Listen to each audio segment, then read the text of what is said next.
Tired of hunting for the remote? You can control your Xumo TV using two main methods: the Xumo mobile app and on-device keys.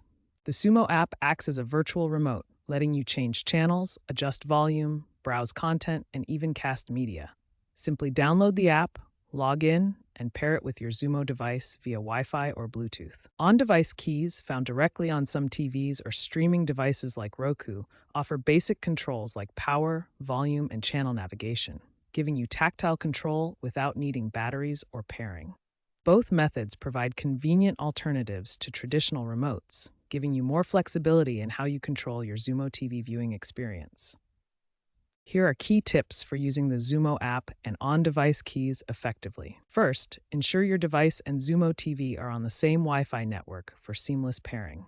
Next, explore the app's features, like gesture controls and voice command integration with Google Assistant or Alexa.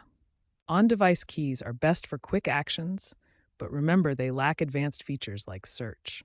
Some newer TVs have touch-sensitive keys with Xumo shortcuts. For enhanced security, set up device authentication and PIN protection within the Xumo app. Keep the app updated for the latest features and stability improvements. Finally, a combination of both methods, app for browsing and keys for volume, provides the most efficient experience.